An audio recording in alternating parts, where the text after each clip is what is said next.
अमन बहुत दिनों के बाद अपने गांव अपने ननिहाल जा रहा था। खिड़की से बाहर देखते हुए वह सोचने लगा कि क्या अभी भी गांव का माहौल पहले जैसा होगा या शहर की तरह वहां भी कुछ बदलाव आया होगा। खिड़की से बाहर हरे भरे खेतों का दृश्य मन को एक अलग ही एहसास दिला रहा था। उन्मुक्त होकर चरते पशु, हवा में कलाबाजियां खाते पक्षी, पानी की मोटी धार उलगते इंजन, काम करते किसान, चक्कियों की पुक पुक की ध्वनि, सब एक दूसरे ही लोग का दर्शन करवा रहे थे। अचानक ट्रेन के पहिए रुके। वह ये सब देख ही रहा था कि अचानक ट्रेन के पहिए ची की आवाज करते हुए रुके और धीरे धीरे थम गए। कोई स्टेशन भी नहीं था, चैन पुलिंग भी नहीं हुई थी। फिर क्या हुआ? कहीं कोई एक्सीडेंट तो नहीं हो गया? ऐसे कई विचार अमन के मन में आने लगे। अगले स्टेशन पर उसे उतरना था, जो तकरीबन 5 किलोमीटर रह गया होगा। लोग डिब्बों से नीचे उतरकर क्यास लगाने लगे कि क्या हुआ होगा। किसी की कुछ समझ में नहीं आ रहा था। लाइन भी क्लियर थी। समय गुजरता जा रहा था। सर्दियों के दिन थे। सूरज वैसे ही जल्दी छिप जाता है। अमन सोचने लगा कि क्या किया जाए। आसपास के कुछ लोगों से चर्चा करने पर उसे ज्ञात हुआ कि वह जो सामने कच्ची पागडंडी खेतों की ओर जा रही है, उस पर चलकर 20 मिनट में वह अपने ननिहाल पहुंच सकता है। पता नहीं कब यह ट्रेन चलेगी, कब वह अपनी मंजिल पर पहुंचेगा। इसीलिए उसने उस पगडंडी पर चलने का इरादा कर लिया। पिट्ठू बैग पीठ पर लादा और चल पड़ा गांव की ओर। हालांकि कुछ लोगों ने संभल कर जाने को कहा। जवानी के जोश ने सब बातों को दरकिनार कर दिया और आगे बढ़ने के लिए हौसला दिया। पगडंडी के दोनों ओर ऊंची दोल पतेल नामक घास खड़ी थी, जिन पर बबूरियों के झुंड मंडरा रहे थे। कुछ और लोग भी पीछे पीछे आ रहे थे। शायद वह भी उसी की तरह जल्दी गांव पहुंचने के लिए ट्रेन से उतर गए थे। सूरज का रथ बड़ी तेजी से पश्चिमी दिशा में भागा जा रहा था। हवा में ठंड की खुनगी कुछ और बढ़ गई थी। अबे ने बैग से शॉल निकाल कर ओढ़ ली। अब बहुत अच्छा लग रहा था। पीछे वालों की आवाज़ तो सुनाई दे रही थी, लेकिन कोई दिखाई नहीं दे रहा था। शायद ऊंची ऊंची पतेलों और टेढ़ी मेढ़ी पगडंडी की वजह से ऐसा था। चलते चलते अमन को 20 मिनट से ऊपर का समय हो गया था। दूर दूर तक किसी भी गांव का नामो निशान नजर नहीं आ रहा था। आसपास कोई नजर भी नहीं आ रहा था जिससे वो पूछ सकता था। पीछे वालों की आवाज़ें भी बंद हो चुकी थीं। वह लोग ना जाने किस मोड़ से मुड़ गए थे। दिन का आखिरी चिन्ह भी मिटने वाला था। अबे का दिल घबरा रहा था। इस सुनसान इलाके में वह कहाँ जाएगा, किससे पता पूछे। घड़ी देखी तो 5 बज चुके थे। तभी उसे दूर खेतों में किसी की झलक सी महसूस हुई। उसकी जान में जान आई। वह लंबे लंबे डग भरता हुआ उधर ही चल पड़ा। मन ही मन वह उस घड़ी को कोस रहा था, जिस घड़ी उसने इस रास्ते से गांव जाने का फैसला किया था। अब पछताए क्या हो, जब चिड़िया चुग गई खेत। जो होगा सो देखा जाएगा। अब और कोई दूसरा रास्ता भी तो नहीं था। धीरे धीरे उस आकृति का रूप प्रकट होता जा रहा था। वह एक बूढ़ा सा व्यक्ति, जो शायद किसान था, अपने खेत में काम कर रहा था। बाबा, मुझे दीनपुर जाना है, कौन सा रास्ता गया है? उस बूढ़े ने अपना चेहरा ऊपर उठाया। उस बूढ़े को देखते ही अमन की रीढ़ की हड्डी में एक ठंडी लहर दौड़ गई। गड्ढों में धसी पीली टिमटिमाती आंखें, जिसमें भयंकर किस्म का सूनापन था। उसने बिना कुछ बोले उंगली से एक ऊबड़ खाबड़ रास्ते की ओर इशारा कर दिया। अमन ने गौर किया कि उसकी उंगलियां बिल्कुल सूखी हुई हड्डियों की तरह थीं। उसकी हालत पर ज़्यादा ध्यान ना देते हुए वह उसी ओर चल पड़ा, जिधर का इशारा उस बूढ़े किसान ने किया था। 10 मिनट के बाद अमन को गांव के चिन्ह मिलने लगे, लेकिन ये चिन्ह तो उसके ननियाल के गांव से एकदम अलग थे। भले ही वह काफ़ी समय के बाद आया था, लेकिन अपने ननियाल के रास्तों को वो भली भांति जानता था। इतना कुछ तो हरगिज़ नहीं बदल सकता था। ना वहाँ मंदिर था, ना वह प्राचीन तालाब था। उस बाग का तो कोई नामो निशान तक नहीं था जहाँ वह अपने गांव के यार दोस्तों के साथ घंटों बिताया करता था। हो सकता है कि किसी खास योजना के अंतर्गत इस गांव का ज़रूरत से ज़्यादा विकास हो गया हो। ऐसा सोचते हुए वह गांव में प्रवेश कर गया। शाम ढल चुकी थी। ठंड ने और जोर पकड़ लिया। जगह जगह अलाव जल रहे थे, लेकिन ताज्जुब की बात थी कि कानी चिड़िया तक नजर नहीं आ रही थी। माहौल में एक अजीब सी मरघटी खामोशी छाई हुई थी। अचानक पूरा गांव सैकड़ों बल्बों की जगमगाहट से रोशन हो गया। घरों के दरवाजे खुलने लगे और बच्चे, बूढ़े, जवान, नर नारी गाने बजाते हुए निकले। अभय के आश्चर्य का कोई ठिकाना ना रहा। सभी लोगों ने अभय को घेर लिया। वे सब बहुत ही खुशी दिखाई दे रहे थे, जैसे उनका कोई बहुत ही प्यारा वर्षों के बाद लौटा हो। अमन को बड़ी हैरत हो रही थी कि उसका कोई भी सगा संबंधी उस भीड़ में दिखाई नहीं दे रहा था। क्या उन लोगों को कोई गलतफहमी हो रही थी? ऐसा उनके विचार में आया। क्या किया जाए? कोई कुछ सुनने को तैयार नहीं था। बस ना जाने कौन सी भाषा में संवेदतर स्वर में गाना बजा रहे थे। अचानक एक बला की खूबसूरत जवान कन्या ने उसके गले में फूलों का हार डाल दिया। इतना रूप, इतना हसीन लड़की उसने अभी तक कहीं नहीं देखी थी। पुष्पमाला के फूलों से उठती भीनी भीनी खुशबू उसके होश उड़ाए दे रही थी। सब कुछ उसे एक सपना लग रहा था। वह सुंदरी उसका हाथ पकड़कर एक सजी हुई मसहरी के पास ले गई और बिठा दिया। अमन को लग रहा था कि वक्त यहीं ठहर जाए। ये नज़ारा वह आंखों के रास्ते अपने दिल में बसाने लगा। एक नवयुवक चांदी गिलास में कोई खूबसूरत पेय पदार्थ ले आया। उसके पीछे पीछे कुछ लड़कियां तश्करियों में विभिन्न प्रकार के खाद्य पदार्थ ले आईं। अमन से रहा नहीं गया और उसने अपनी समस्त इंद्रियों को हालात पर केंद्रित करके उस सुंदरी से पूछा, ये कौन सी जगह है? ये कौन सा गांव है? हाँ, तुम सब लोग कौन हो और मेरा इतना मान सम्मान क्यों कर रहे हो? क्या कह रहे हो तुम? ऐसी बहकी बहकी बातें क्यों कर रहे हो?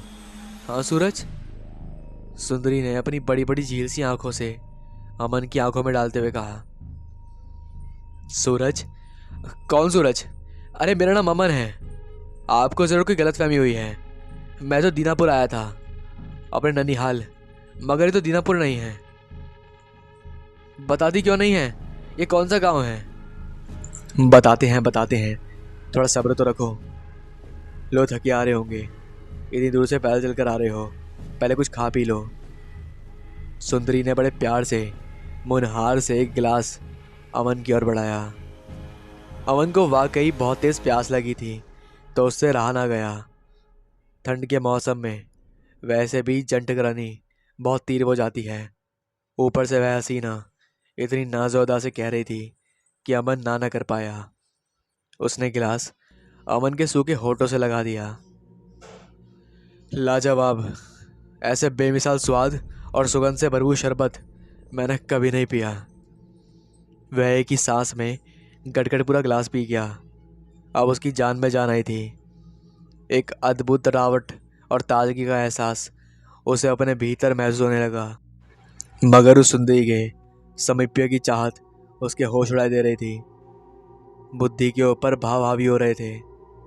जिंदगी इससे ज़्यादा और हसीन उसे कभी लगी नहीं थी। गांव वाले उन दोनों को अकेला छोड़कर कुछ दूर एक बड़े से अलाव के इर्द गिर्द नाच रहे थे। एक तरफ बड़े बड़े हंडे भट्टियों पर चढ़े हुए थे, जिनसे मसालों के पकने की ज़बरदस्त खुशबू हर तरफ फैल रही थी। आओ, मैं तुम्हें दिखाती हूँ कि तुम सूरज हो। सुंदरी ने उसका हाथ पकड़कर उसे उठाया। अमन किसी यंत्र चलित की तरह बिना नानुकुर किए उसके पीछे पीछे चल रहा था। एक हवेली जैसे आलीशान घर के आगे वह रुक गई। लो, देख लो, यह है तुम्हारा घर, अंदर चलो। अबे उस घर की खूबसूरती को देखकर मंत्रमुग्ध हो गया।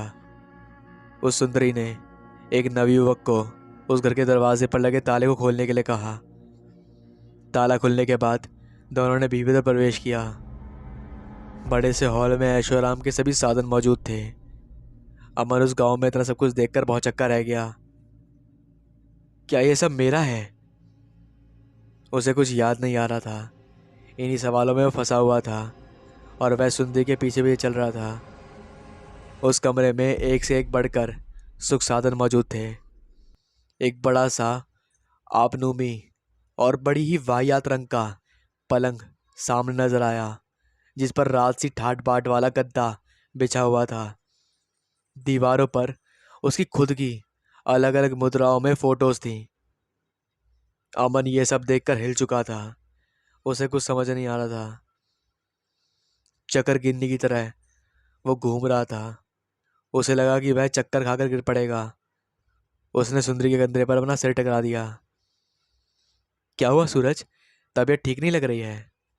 चलो थोड़ा आराम कर लो, हम सब सामूहिक भोज का आनंद लेते हैं। इतना कहकर उसने अमन को उस मोटे कद्देदार पलंग पर लिटा दिया। लेटते ही अमन को ऐसा लगा जैसे वह पाताल में गिर रहा है। उसने अधमुदरी आंखों से दरवाजे की ओर जाती सुंदरी को देखा, जो उसकी और उसकी तरफ देखकर मुस्कान बिखेर रही थी।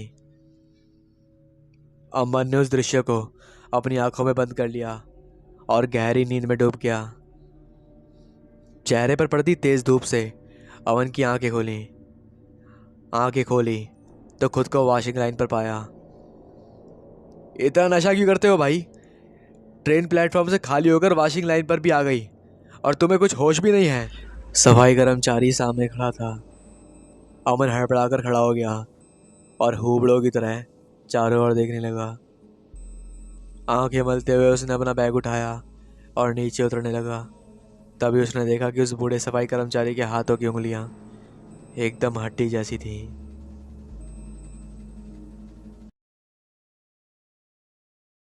जब मैं पश्चिम बंगाल और असम की सीमा से लगे उस छोटे से स्टेशन पर उतरा, तो उस समय शाम की स्याही काली मां धरती पर फैलने लगी थी। आसमान में काले भूरे बादल घिरे हुए थे। हवा में भी सनसनाहट थी। मैं जानता था कि अभी बारिश हो सकती है, मगर फिर भी चल पड़ा। 4-5 दिन पहले मुझे चौधरी जी का रजिस्टर्ड पत्र मिला था। पत्र में उन्होंने तुरंत सारूपेटा आने का आग्रह किया था। एक अटैची में कुछ कपड़े और ज़रूरत का सामान रखकर दूसरे ही दिन मैं चल पड़ा वाराणसी से। मजूमदार बाबू का मेरे ऊपर बड़ा ही प्यार था। सन 1950 में उनसे मेरा परिचय हुआ था। उन दिनों कलकत्ता में रहकर मैं बंगाली फिल्मों के प्रसिद्ध निर्देशक विपिन सेन के साथ था। मजूमदार बाबू के कई मकान थे कलकत्ता में। इनके अलावा 2 स्टूडियो भी थे। उन्होंने विवाह नहीं किया था। वे किंचित कुपड़ थे। मेरा ख्याल है कि उनके पास काफ़ी ज़्यादा पैसा और जायदाद भी थी। उनकी एक भांजी थी, यानी कि बड़ी बहन की लड़की। उसका नाम चारुलता था। वो काफ़ी सुंदर और आकर्षण थी। उम्र यही थी उसकी, कोई 20 या 22 के लगभग। वैसे तो मैं विपिन सेन के साथ रहता था, सहयोगी के रूप में, लेकिन इसके अलावा बंगाल के शाक्त तंत्रों से संबंधित साहित्य पर व्यक्तिगत रूप से खोज और शोध कार्य भी कर रहा था। सीधी भाषा में कहूँ तो ये काला जादू वगैरह होता है ना बंगाल में, इसके ऊपर मैं रिसर्च कर रहा था। मैं आपको बता दूं कि मैं किताबें भी लिखता हूँ। ये जो होते हैं बांग्लादेशीय शाक्त तांत्रिक साधक और ये जो सिद्ध पुरुष होते हैं, इनके तपस्या और चमत्कार के बारे में जानने की मेरे अंदर बहुत रुचि थी। मैं बहुत लालच में रहता था इनके बारे में जानने के लिए। और कमाल की बात है, उन दिनों विपिन बाबू भी वैसे किसी तांत्रिक योगी या फिर चमत्कारी महापुरुष की जीवनी पर कोई फिल्म बनाने की सोच रहे थे, जो कि एक बंगाली फिल्म होने वाली थी। और जब उन्हें यह मालूम हुआ कि मेरी तंत्र मंत्र में गहरी रुचि है और बंगाल के तांत्रिक साधकों और चमत्कारी सिद्ध महात्माओं के प्रति मुझ में गहरी आस्था है, इन सब के अतिरिक्त मैं इन तमाम विषयों में खोज और शोध भी कर रहा हूँ, तो उन्होंने मुझे तुरंत बुलाया और बंगाल के किसी तंत्र साधक की जीवनी पर कहानी लिखने के लिए कहा। यह तो मेरे लिए सोने पे सुहागा था। 1 हफ्ते के अंदर ही कहानी मैंने तैयार कर दी। पश्चिम बंगाल के प्रसिद्ध तारापीठ के चमत्कारी सिद्ध योगी बाबा वामा खेपा, इनसे संबंधित थी मेरी कहानी। मैंने इस फिल्म का टाइटल भी वामा खेपा ही सोचा था। विपिन बाबू जैसी चाहते थे वैसी मैंने कथा लिखी थी। वो मेरी चीज़ देख के काफ़ी प्रसन्न हुए और तुरंत उन्होंने काम शुरू कर दिया। चारुलता को एक्ट्रेस बनने का काफ़ी शौक था। कॉलेज में होने वाले बंगाली नाटकों में वो हमेशा भाग लेती थी। मेरे आग्रह पर विपिन बाबू ने उसे फिल्म में नायिका का रोल दे दिया। उसके बाद भी विपिन बाबू के आग्रह पर वैसी 3-4 कथाएं मैंने दोबारा लिख दी। उन सब पर भी विपिन बाबू ने फिल्में बनाई और इसका मेरे को फ़ायदा ये हुआ कि जहां एक और मैं चौधरी मजमूदार बाबू के प्यार का एक पात्र बना, वहीं दूसरी ओर चारुलता से मेरे संबंध और अधिक मधुर हो गए। सच तो ये था कि हम दोनों एक दूसरे से प्यार करते थे। उसके पास रूप था, यौवन था, कला थी और ख्याति थी। धन वैभव का अभाव नहीं था, मतलब कि उसके पास धन की कोई कमी नहीं थी। लेकिन मेरे पास क्या था?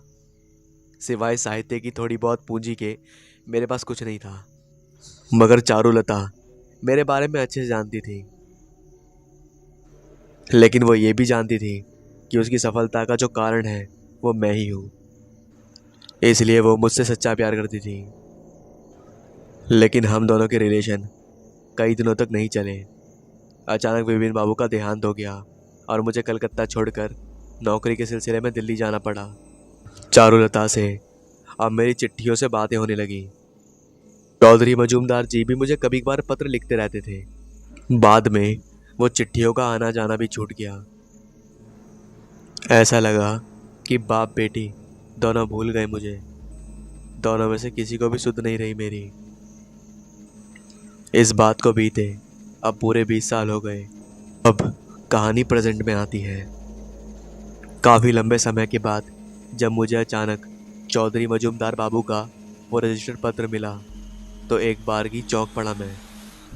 पत्र से ये भी मालूम पड़ा कि कलकत्ता के दोनों स्टूडियो बेचकर वह असम बंगाल के उस निर्जन प्रदेश में कोई पुरानी हवेली खरीद कर बस गए थे। जब मैं उस छोटे से स्टेशन से बाहर निकला तो अंधेरा और गहरा हो गया था।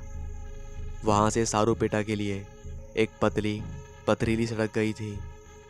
सवारी का कोई साधन नहीं था। वातावरण में घोर निस्तब्धता छाई हुई थी और छाया हुआ था गहन अंधकार। उस चिपचिपे अंधकार में आंखें गड़ाकर किसी प्रकार आगे बढ़ने लगा मैं। अचानक बूंदाबांदी शुरू हो गई। किसी प्रकार 2 मील का निर्जन सुनसान रास्ता तय करके जब मैं सारूपेटा पहुंचा, उस समय रात के 9 बजने वाले थे। चारों तरफ वैसा ही गहरा सन्नाटा था जैसा बीहड़ सुनसान इलाकों में पाया जाता है।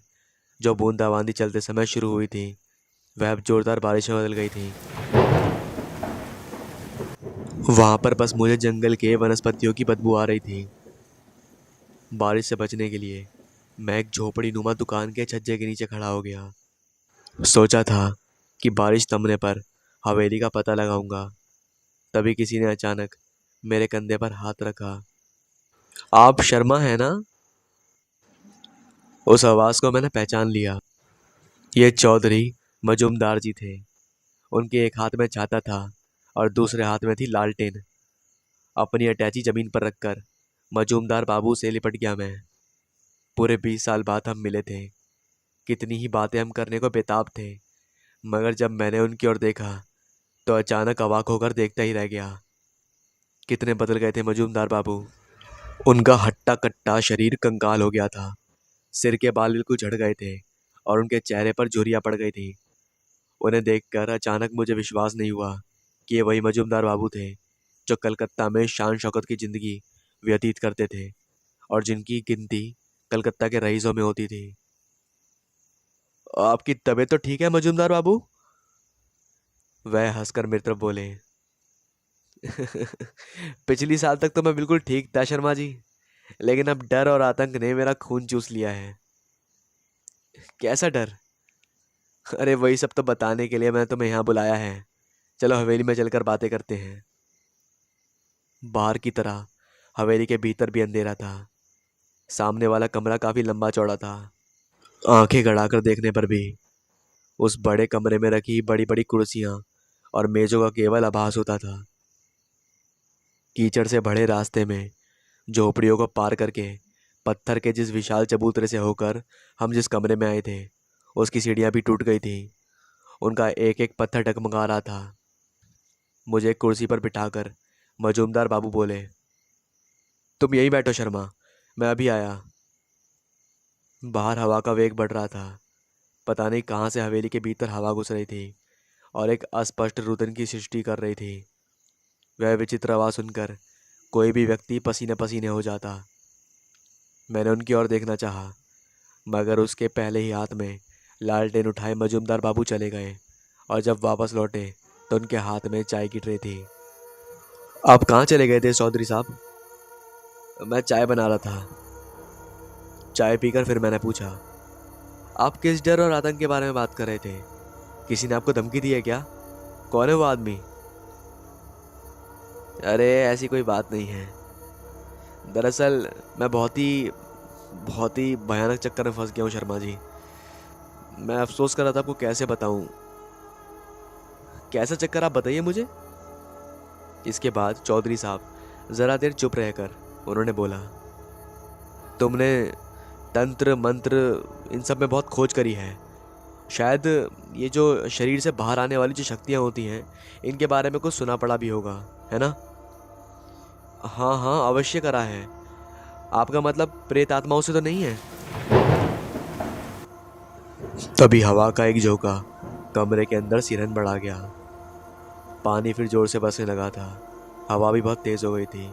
हवेली की खिड़की और दरवाजे जोर जोर से हिल रहे थे और उनसे आवाज़ें आ रही थी जो कि माहौल को और ज़्यादा गंभीर कर रही थी। पूरी हवेली में ऐसी आवाज़ें सुनाई दे रही थी। मजूमदार बाबू ने सिर हिलाकर कहा, जी हाँ। प्रेत आत्माएं कहाँ हैं?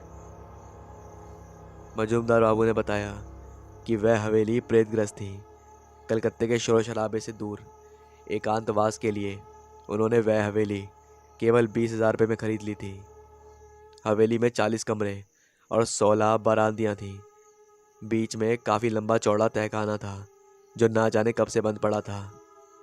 आप जब इस हवेली का सौदा कर रहे थे तब आपने इसके मालिक से इस बारे में बात नहीं करी? नहीं, यही गलती तो मुझसे हो गई शर्मा जी। उस टाइम पर ये मिट्टी के मोल बिक रही थी तो मैंने सोचा कि खरीद लेता हूँ और लालच में मैंने इसके बारे में कुछ भी बात नहीं करी। कौन था इस हवेली का मालिक?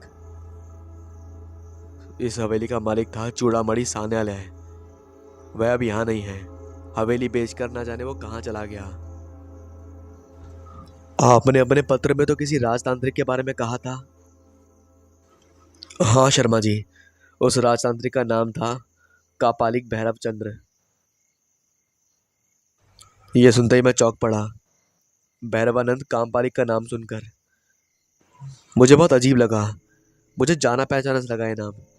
20 साल पहले जब मैं तांत्रिक साधना और उससे संबंधित संप्रदायों पर खोज कर रहा था उस समय मुझे कापालिक संप्रदाय से संबंधित एक बहुत ही पुरानी पुस्तक मिली जिसकी लेखक थे चारूचंद्र विश्वगंत्र।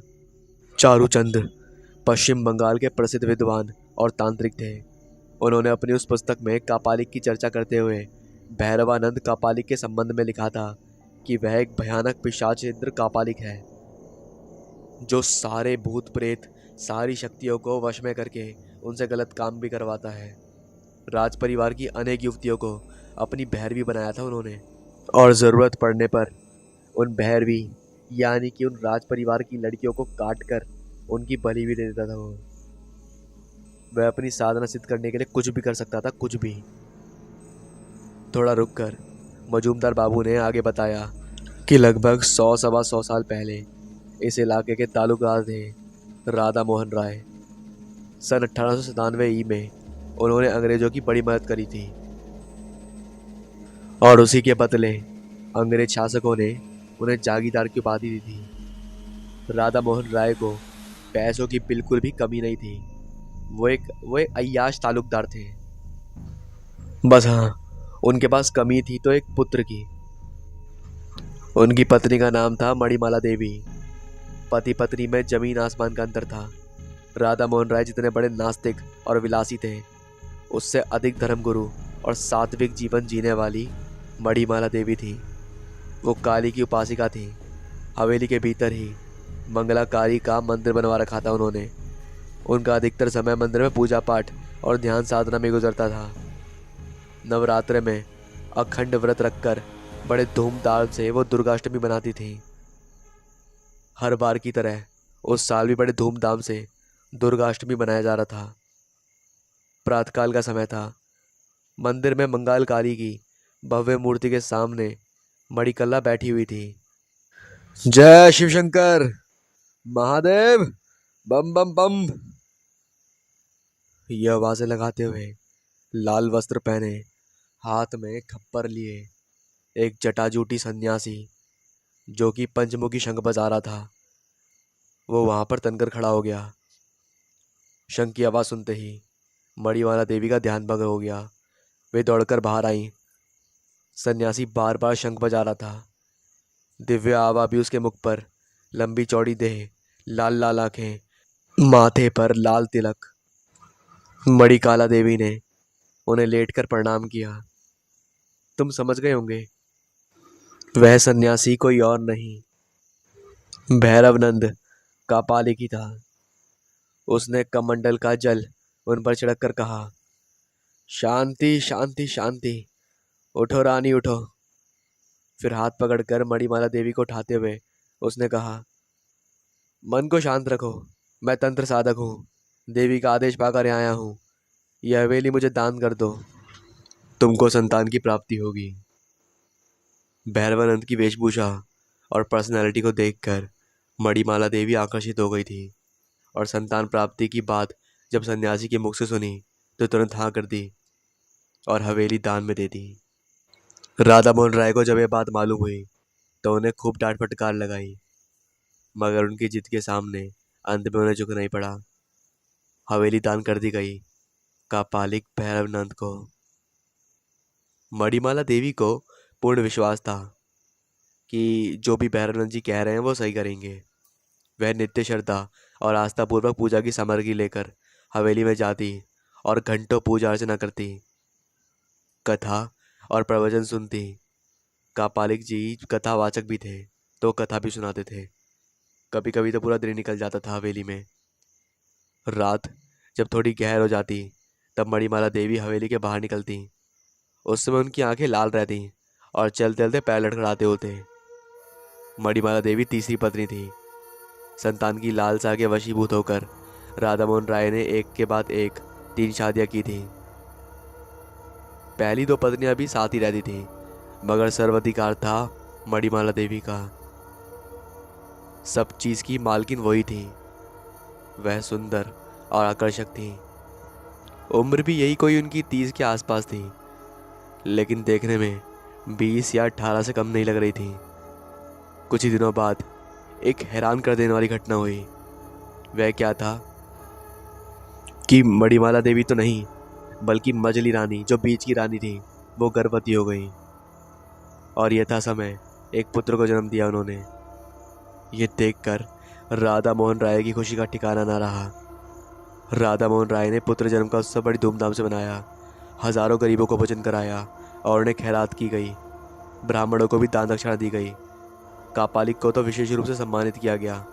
ढेर सारे रत्न जड़ित आभूषण, वस्त्र और रुपए दिए। मणिमाला को यह बिल्कुल भी अच्छा नहीं लगा। वह इस दौरान बराबर मौन रही, किसी भी मंगल कार्य और किसी भी उत्तम में भाग नहीं लिया। राधा मोहन राय को इन सब चीज़ों से कोई फर्क नहीं पड़ा। बाद में तो वह पूरे परिवार की उपेक्षिता हो गई। अब वह पूरी रात बिताने लगी कापालिक के संदिनिया में। कभी कभी तो वह हफ्तों भर नहीं आती। हर समय मंदिर में ही डूबी रहती थी वो।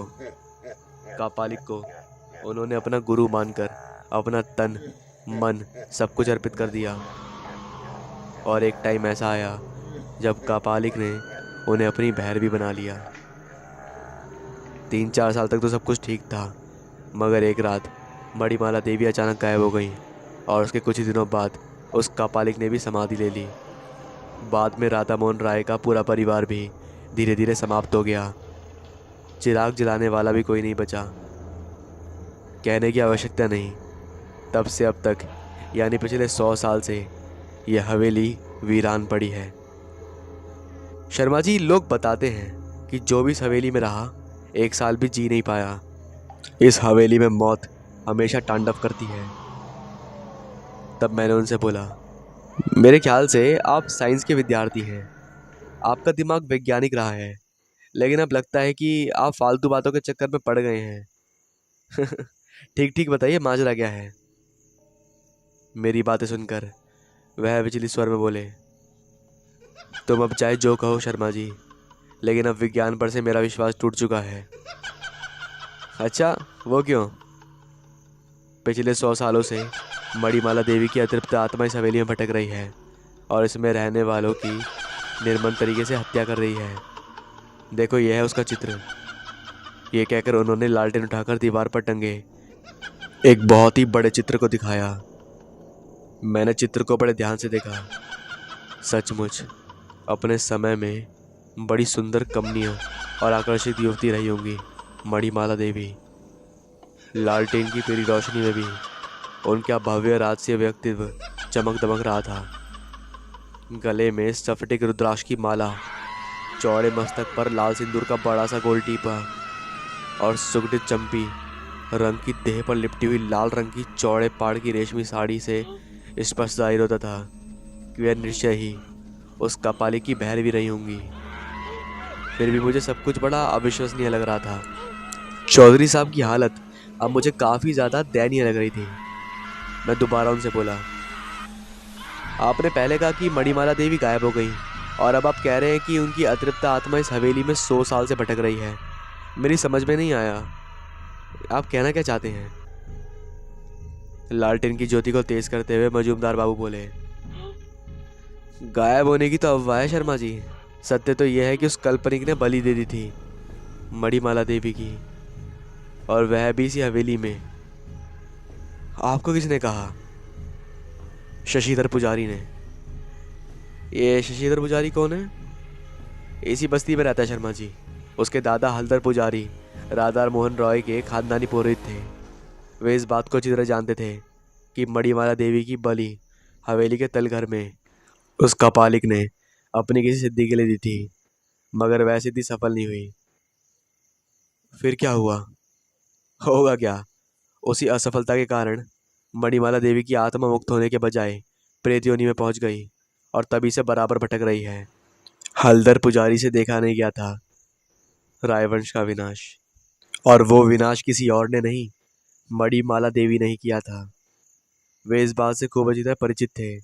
वे ये भी जानते थे कि जब तक उसे प्रेत योनि से मुक्त नहीं मिलेगी, तब तक वह हवेली में रहने वाले हर किसी को मार डालेगी।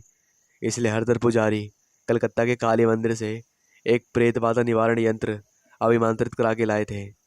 जिस तांत्रिक ने उस यंत्र को अभिमंत्रित किया था, उसने विश्वास दिलाया था कि जब तक ये सिद्ध यंत्र हवेली में मौजूद रहेगा, तब तक वहाँ कोई अनिष्ट नहीं होगा।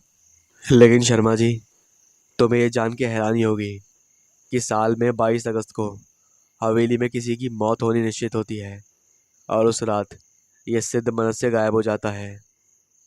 साथ में मौत हो चुकने के बाद फिर वापस आ जाता है। ये सुनकर मैं बहुत ज़्यादा हैरान था। हाँ, और ये सिलसिला अभी तक जारी है। तभी मुझे कुछ याद आया और उसी के साथ मेरा कलेजा दहक गया। उस रोज 22 अगस्त था, 22 अगस्त 1975। मैंने कहा, चौधरी साहब, आज भी वही तारीख है, वही मनुष्य तारीख। हाँ, चौधरी साहब लगभग रोते हुए बोले। चौधरी साहब, वो सब छोड़िए, ये बताइए कि वो सिद्ध तंत्र कहाँ है? लालटेन हाथ में लेकर चौधरी साहब उठ खड़े हुए और बोले, कमरे के अलमारी में भीतर की तरफ रखा हुआ है। चलो मैं तुम्हें दिखलाता हूँ। बगल वाला कमरा अपेक्षापुत्र छोटा था, मगर उसकी हालत भी कुछ ठीक नहीं थी। दीवारों के प्लास्टर जगह जगह से टूट चुके थे, फर्श भी टूटा फूटा था। मैंने देखा, सामने की दीवार में बनी अलमारी के पास मजूमदार बाबू गए और फिर उन्होंने वहां से कुछ उठाया। उस समय बारिश थम गई थी, सिर्फ झिंगुरों की चींची की आवाज़ सुनाई दे रही थी। तो उस चीज़ को लेकर मजूमदार बाबू मेरे पास आए। वह 6 इंच के पत्र पर एक तांत्रिक योनि बनाकर लेकर आए और वही यंत्र था, लेकिन यंत्र काला पड़ गया था। इसी जगह में रखा रहता है ये। हाँ, 22 अगस्त की रात को ये गायब हो जाता है अपने आप। तभी अंधेरे और सन्नाटे को चीरती हुई एक आवाज़ उठी। हम बुरी तरह सिहर उठे। हम दोनों ने दरवाजे की तरफ देखा, लेकिन वहाँ कोई भी नहीं था। फिर हमें लगा कि कोई रो रहा है और रह रहकर करुण स्वर में किसी को पुकार रहा है। ध्यान से सुना मैंने उस रुदन स्वर को। हवा अब जोरों से चलने लगी थी। लालटेन की लौ कांप रही थी। लगता था कि अब बुझी तब बुझी। ये रोने की आवाज़ सुन रहे हो शर्मा? कहीं कहीं कोई कुत्ता कुत्ता रो रहा है शायद। लेकिन शर्मा, कुत्ते का रोना शुभ अशुभ होता है। आपको कुछ नहीं होगा, चिंता मत कीजिए। सुबह होते हम कलकत्ता चलेंगे। यहाँ आपका रहना ठीक नहीं है। कलकत्ता जाकर मैं क्या करूँगा शर्मा? वहाँ अब है ही कौन मेरा? क्या चारुलता है ना आपके पास? शर्मा, चारुलता ही होती तो सब कुछ बेचकर मैं यहाँ आकर एकांतवासी क्यों बनता? क्या चौधरी साहब, चारुलता को क्या हुआ? शर्मा, अब वो इस दुनिया में नहीं रही। ये क्या कह रहे हैं आप? चारुलता अब इस दुनिया में नहीं रही? हाँ शर्मा, वो नहीं है। ये सुनकर मैं अंदर से टूट चुका था।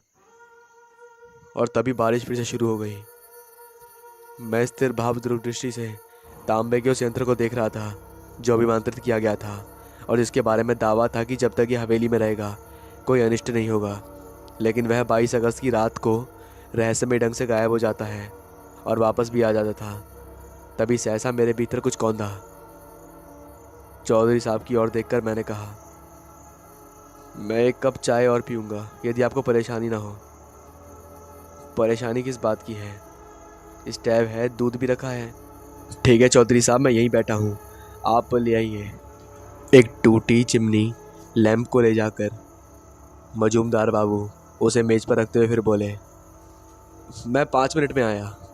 ये कहते हुए बरामदे में लगे हुए कमरे में चले गए। मेज पर रखा हुआ वह सिद्धतांत्रिक यंत्र लैंप की रोशनी में चमक रहा था। मैंने उस पर हाथ फेरा तो वह जमा हुआ सिंदूर मेरी उंगलियों में उतर गया।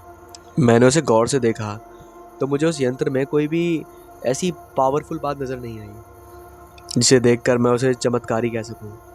लेकिन मजूमदार बाबू कह रहे थे कि ये जो है ये चमत्कारी है। उसमें चमत्कारी क्या है मुझे समझ में नहीं आया। यही जानने के लिए मजूमदार बाबू को मैंने दूसरे कमरे में भेज दिया। चाय का तो सिर्फ बहाना था। बरसात की उस भयानक रात की नीरवता में आतंक की एक ठंडी लहर दौड़ गई। मैं समझ गया था कि उस हवेली के साथ जुड़ी हुई किंवदंतियों ने, मतलब कि कहानियों ने, मजूमदार बाबू की मानसिक शांति नष्ट कर दी है और आसन मृत्यु की आशंका से बुरी तरह आतंकित हो गए। 22 अगस्त की रात को अपनी संभावित मृत्यु से डरकर उन्होंने मुझे बुलाया था। मेरा ये फर्ज था कि मैं उनकी रक्षा करूं। मैंने टकटकी बांधकर यंत्र को फिर से देखा। उस लैंप की कांपती हुई लौ पड़ रही थी उस पर। बरामदे से लगे कैमरे में स्टैफ की भर भर की आवाज़ें मुझे सुनाई दे रही थी। मजूमदार बाबू मेरे लिए चाय बना रहे थे। तभी कुत्ते के रोने की आवाज़ फिर सुनाई दी। उसकी महसूस आवाज़ हवा और बारिश को मथवी हुई वातावरण में फैलती गई। मैंने यंत्र की ओर देखते हुए सोचा, इसके गायब होने का मतलब है मौत। मेरे मन में भी दुखी लगी हुई थी। लग रहा था कि मेरे सर में दर्द होने लगा है। पूरे 3 दिन के सफ़र ने मेरे शरीर को तोड़ कर रख दिया था।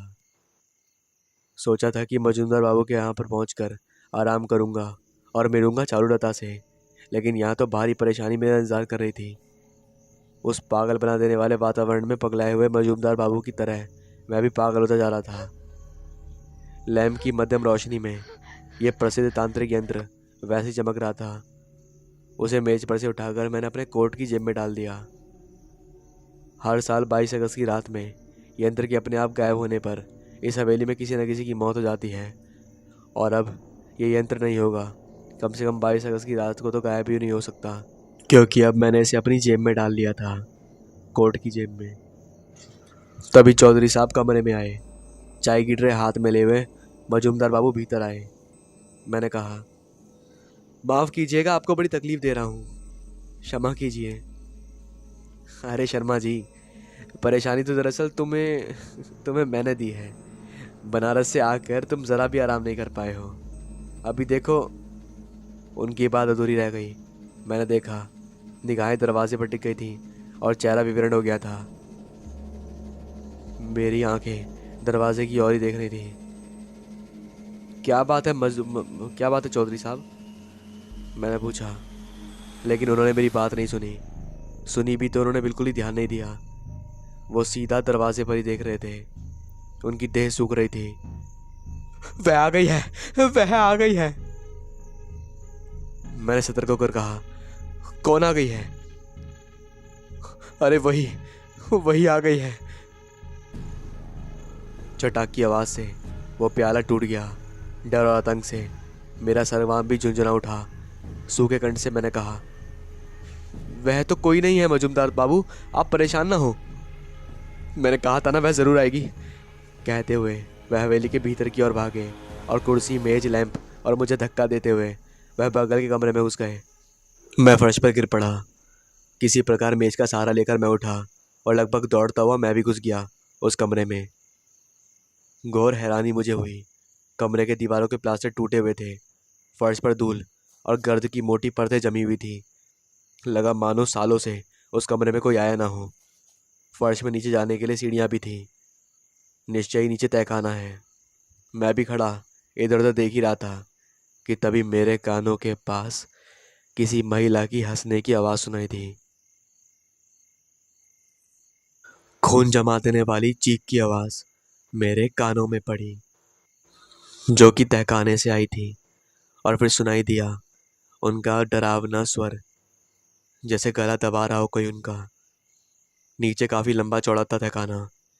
मैंने देखा, तहखाने के बिल्कुल बीच में लगभग 2 फुट ऊंची पत्थर की एक वेदी थी, जिस पर किसी तांत्रिक देवी की भयंकर मूर्ति स्थापित थी। मूर्ति लाल संगमरमर के पत्थर की थी, जिसमें बड़ा सा खूंटा था और उस खूंटे में फंसा हुआ था एक नर कंकाल। कंकाल की खोपड़ी बगल में थी, जिससे साफ जाहिर था कि वहाँ उसकी बलि दी गई थी। कंकाल के दोनों हाथों की कलाइयों में सोने की चूड़ियाँ झूल रही थीं और पैरों में सोने की पाजेब पड़ी हुई थीं।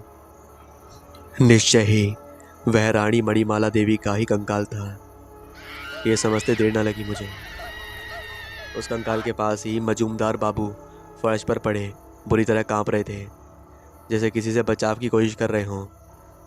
धूल दूषित हो गई थी। उनका सारा शरीर मिट्टी में सना हुआ था। भयानक आतंक से उनका चेहरा विकृत हो गया था और होठ फड़फड़ा रहे थे। आंखें पतरा गई थी। मजूमदार बाबू, मजूमदार बाबू, बयातुर कंठ से मैंने पूछकर कहा, आप क्या कर रहे हैं? मजूमदार बाबू कांपे। फिर नजर उठाकर मेरी तरफ देखा उन्होंने। ओह, कैसी दहशत थी उनकी आंखों में। फिर आहत सांप की तरह वह अपना सर पटकने लगे। वो तांत्रिक यंत्र कहाँ है शर्मा जी? कौन ले गया उसे? तांत्रिक यंत्र? छाती पर जैसे घूंसा मारा किसी ने। जेब टटोलते हुए मैंने कहा, ये रहा यंत्र मजूमदार बाबू, लेकिन आपको हो क्या गया है? शायद उनकी तकलीफ काफ़ी बढ़ गई थी। वो बस गौं गौं किए जा रहे थे। फिर भी मेरा वाक्य सुनकर वो जड़ दृष्टि उठाई और मेरी तरफ देखे। और जब मैंने ढंग से देखा तो पता नहीं क्या चमत्कार हुआ।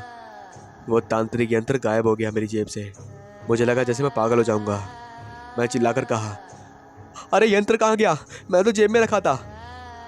लेकिन वो मेरी बात सुन नहीं पाए। ये देखकर मेरा मन साफ हो गया। तभी उन्होंने हल्की सी मुस्कान लेके कहा, वह खड़ी है मणिमाला देवी, देखो देखो कैसे चमक रही हैं। वो देखो, वो रहा तुम्हारा सिद्ध तांत्रिक यंत्र उनकी मुट्ठी में। इतना कहकर उनका सर एक तरफ लुढ़क गया ये सब मेरी आंखों के सामने हुआ था। उनका सर कटकर नीचे गिर गया। मृत्यु की सर्द छैया वहाँ पर लहर उठी और वह मर चुके थे। मैंने स्पष्ट सुना उस तूफानी रात की सिसकियों के बीच, जैसे कोई औरत मेरे पास से पायल की छन छन करके आवाज़ करते हुए हंसती हो और वहाँ से गुजर गई हो, जैसे कि वो हवा हो।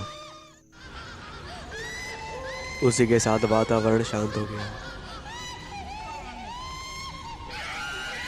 कंकाल अपनी जगह धीरे धीरे हिल रहा था। फिर मैं वहाँ रुक नहीं पाया। न जाने कहाँ से ताकत आ गई मुझ में। गिरता पड़ता किसी प्रकार उस रहस्यमय तहखाने से मैं बाहर निकला। उस समय मेरी दृष्टि डूबी हुई थी घोर अंधकार में। जोरों से बारिश हो रही थी और तेज़ अंदर चल रहा था।